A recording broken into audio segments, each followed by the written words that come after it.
Well, I think we rock, paper, scissored, and I won, so I'm going first. Or at least I'm saying. So from when Pastor sent out the letter talking about doing the 21-day Daniel fast, and I read through it, and I started thinking about it, and it was kind of one of those things like, we should do this. I should do this. I should do this. But Greg is not going to go for this. So I will just do some type of fast in my own way.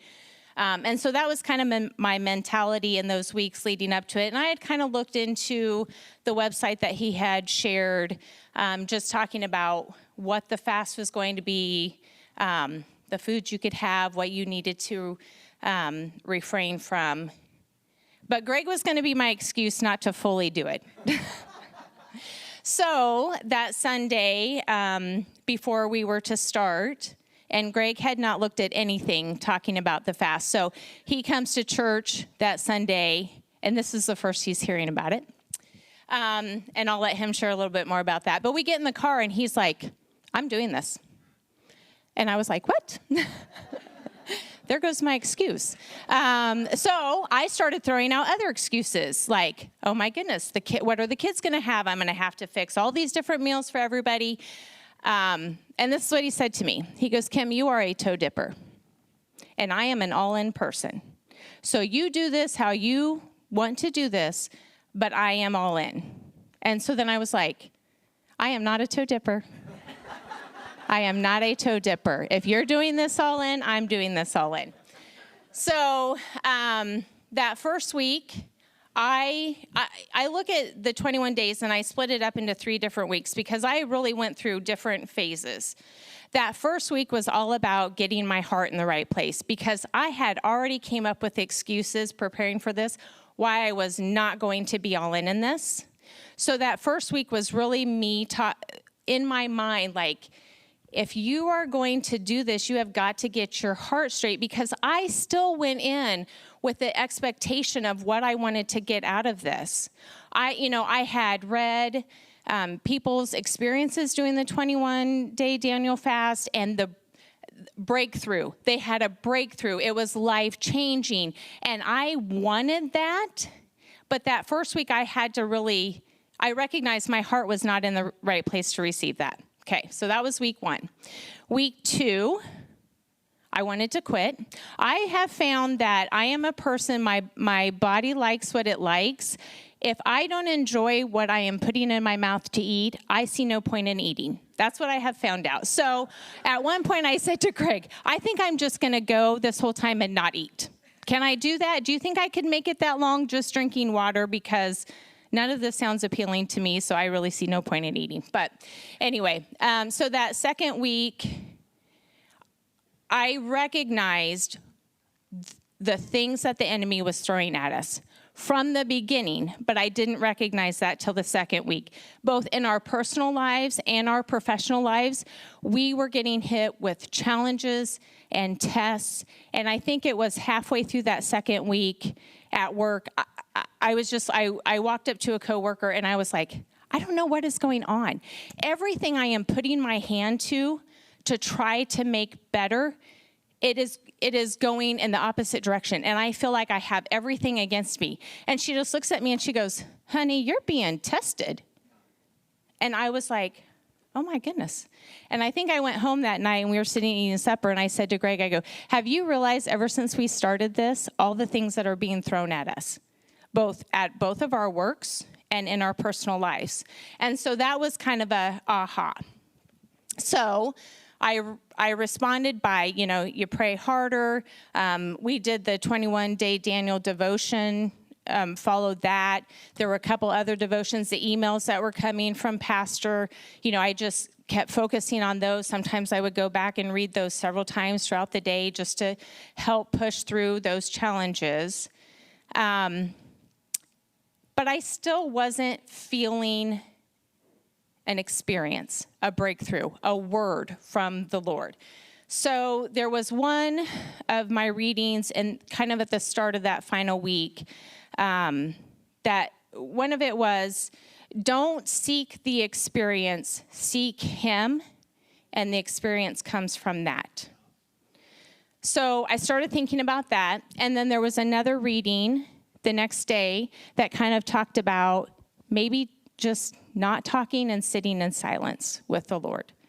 So, my whole plan throughout this was to take my lunchtime at work and just really get in the Word or listen to worship music. I usually eat my lunch in my office with the door closed. So I thought that would be easy. And there were many times those first 2 weeks that everything was so busy, I felt like I couldn't even take time. So I would work through lunch, or I would eat lunch while I was working, and I just had to say, this is important, you have to do this. So maybe it was just 10 minutes, 15, whatever, but I purposed to just really shut everything off. Sometimes it was just putting the worship music on in my office and listening to it and just really focusing on the lyrics. Sometimes it was just sitting there with not anything and just saying, okay, Lord, I'm going to sit here, I'm going to be quiet, and I'm going to wait to hear from you. And I would like to say, he was like, oh, finally, you're going to shut up long enough for me to talk to you. But it didn't happen. But this is what as I continue to reflect, because the work is not done. That I know. I do know the work is not done. Some of the things that we were dealing with and still are, and in my mind, I'm like, I myself have no solution for this. This is only God that can work this out for me, for us, and I have to trust that. So, as I continue to reflect, I think this is more of my growth in, I don't have to see the response right now. I don't have to see the big thing that, is obvious, that's God. It's sometimes just waiting. And I never felt like he was away from me throughout this, though. He just was quiet, and that's okay. I have to be okay with sometimes he's going to be quiet and give to me what I need when I need it, and nothing beyond that. So that was kind of my... Oh, you have yours. You can see I'm truly blessed, right? 23 years, so we are completely different people. In fact, she had it all written out what she was going to say. I have no idea what I'm going to say until I actually get up here. Just to kind of give you a little how that Sunday happened. Last June, I had a little bit of a health scare, and I had to make a decision to lose weight. And so I had lost 40 pounds up to January. And I'd been praying for a couple weeks, because I was stalled out. I was like, I haven't reached my goal yet. I haven't gotten there yet. What am I going to do? And I'd been praying to God. I was like, hey, what am I doing wrong? What do I need to do? What do I need to do to get over this hump? And I had not looked at all pastors' emails and all stuff that had come out, because I was too busy. And we came into church, and that's what we talked about was fasting, the Daniel fast. And I was like, he answers prayers, right? But some of the stuff that you don't know, how many of you know that when you're going to get closer to God, the devil's going to come at you, right?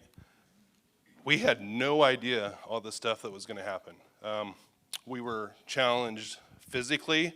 I partially tore my Achilles in this 21 days.